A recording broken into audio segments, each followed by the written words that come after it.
revolusi perkembangan institusi ini dari era ITM ke zaman UITM sememangnya amat berkait rapat dengan seorang insan pendidik yang amat disegani dan dikenali ramai. Pelbagai sumbangan dan idea yang diberikan dari dahulu masih kekal terpahat hingga ke hari ini dan ia menjadi satu kebanggaan seluruh warganya. Beliaulah insan yang bertanggungjawab mencipta logo keramat Universiti Teknologi MARA yang kini gah menjadi satu lambang teragung untuk institusi ini. Dalam perjalanan pulang saya daripada Madinah ke Mekah, saya nampak satu pintu gerbang menghala ke Mekah, dan bila saya melihat pintu gerbang itu, dan lahirlah logo UITM yang menggunakan reha tu, dan diletak dua keris, dan maka bila timbul logo tu akan ada beberapa peringkat pengajian yang ditanda dengan tanda-tanda begitu. Atas kali itu ialah berbentuk mortarboard, dan mortarboard itu berbentuk diamond. Diamond itu ialah satu tanda kecemerlangan yang sangat tinggi, dan alhamdulillah telah diterima oleh pengurusan universiti, dan sampai hari ini lahirlah logo berkenaan.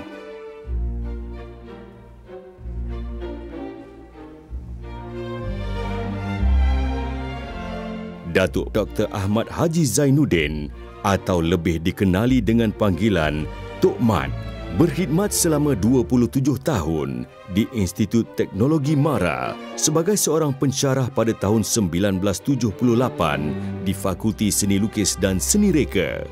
Sepanjang perkhidmatan, beliau pernah diberi penghormatan untuk mengendalikan beberapa projek yang memberi impak besar kepada negara.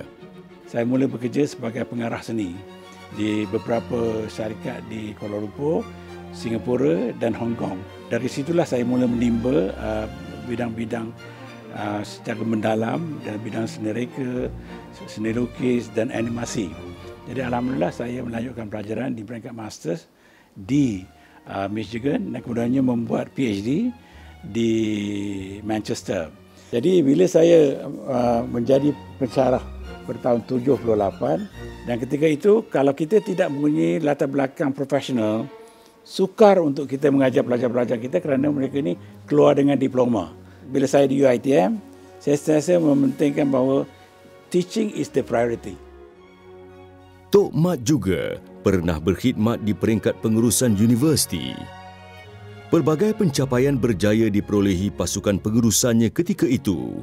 Antaranya adalah menghasilkan dokumen strategi 21-21 UITM sebagai universiti ternama di persada dunia pada abad 21, memperolehi perakuan sijil ISO 9001-2000 pada tahun 2004 dan juga penubuhan Fakulti Perubatan serta memperkenalkan program baharu Fakulti Sains Sukan dan Rekreasi. Tok Mat dikenali dalam bidang kepakaran seni lukis dan seni reka. Beliau juga telah mendapat banyak pengiktirafan di peringkat kebangsaan dan telah dilantik untuk memegang pelbagai jawatan tertinggi. Tok Mat juga merupakan role model terbaik kerana ketokohan dan karisma yang dimilikinya menjadi tauladan dan inspirasi kepada seluruh warga universiti. Tumpuan saya ketika itu sebagai Timbalan Nasional Akademik ialah menentukan research kita ini mesti berteraskan pada indigenous knowledge. Inilah saya rasa banggalah melihat UITM sekarang sudah mencapai tahap yang tinggi dengan kemampuan pensyarah mereka yang bagus, dan pelajar juga begitu mampu menunjukkan global citizenship mereka.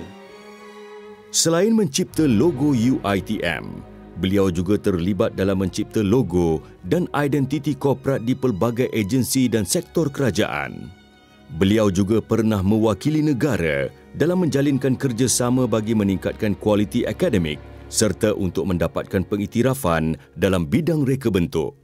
Selain itu, beliau pernah diberi penghormatan untuk menyampaikan ucapan bagi berkongsi inisiatif kerajaan Malaysia dalam penggalakan reka bentuk sebagai agenda penting negara serta pernah dicalonkan sebagai presiden dalam menjalinkan kerjasama dengan pihak RMIT dalam bidang social innovation sebagai ahli International Council of Design di Kanada. pelbagai anugerah pernah diterima Tok Mat sepanjang perkhidmatannya, sama ada di dalam mahupun di luar negara. Ianya jelas menggambarkan kehebatan dan kepakaran beliau di dalam bidang seni memang tiada galang gantinya. Dan saya juga pada tahun 2017 dianugerahkan award Global Leader di sebuah conference dunia, World Conference on Education di Mumbai, dan di situlah saya diberi anugerah sebagai Global Academic Leader. Walaupun telah bersara dari UiTM, sumbangan beliau dalam hal ehwal akademik tetap ditagih.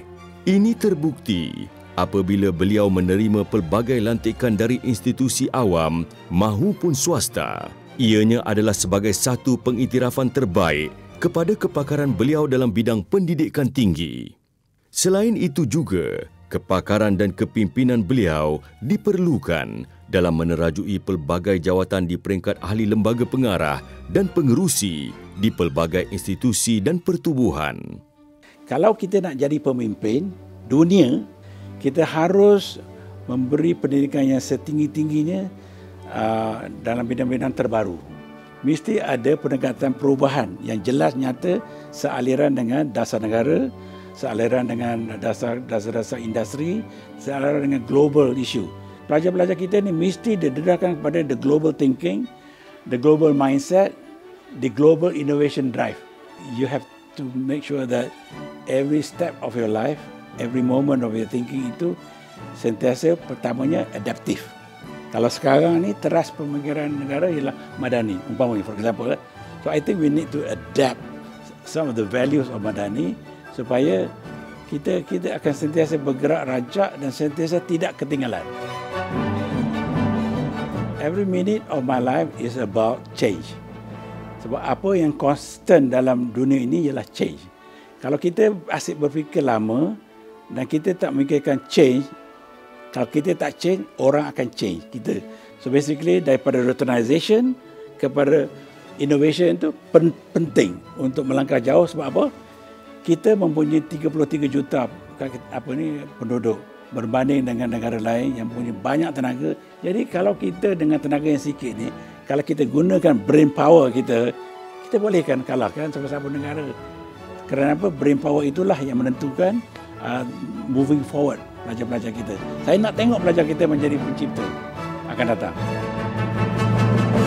Dengan segala kepakaran dan sumbangan yang telah diberi, Universiti Teknologi MARA berbangga menganugerahkan gelaran Profesor Emeritus kepada Datuk Dr. Ahmad Haji Zainuddin.